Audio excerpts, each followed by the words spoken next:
Arestado ang isang grade 11 student sa Caloocan matapos ireklamo ng panggagahasa umano sa isang babaeng 15 anyo sa Quezon City.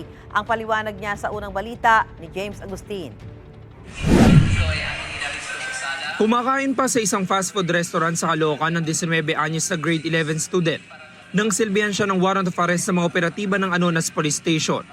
Subject siya ng warrant para sa kasong 2 counts ng statutory rape. Ayon sa pulisya, dumulog sa kanilang magulang ng biktima na residente ng Quezon City. Nakumpirma raw nila ang ibinigay na impormasyon sa e-warrant. Namataan ng tropa itong suspect. Kaya ayun po, immediately in-effect natin kaagad yung warrant of arrest. Nagtago muna to, kaya nga nung isinampa yung kaso sa kanya, hindi kaagad siya nahuli. Sa investigasyon ng QCPD nangyari ang krimen noong Pebrero. Ang biktima 15 anyos daw na babae. Doon sa investigasyon, itong suspect at yung biktima nagkakilala.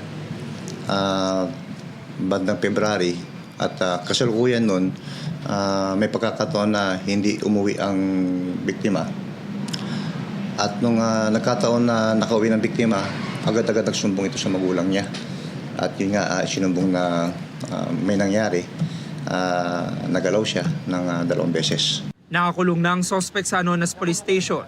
Git niya hindi niya alam na may warrant laban sa kanya. Hindi ko po siya pinilit. Pero may nangyari sa'yo? Opo. Magkano ba kayo? Mag-girlfriend ko po siya. Ayaw po kasi sa akin ng mga magulang niya po. Pero po, gusto po ako ng girlfriend ko. Ito ang unang balita. James Agustin para sa GMA Integrated News. Mga kapuso, para una ka sa mga balita, mag-subscribe sa GMA Integrated News sa YouTube. Sa mga kapuso abroad, subaybayan niyo po kami sa GMA Pinoy TV at sa www.gmanews.tv.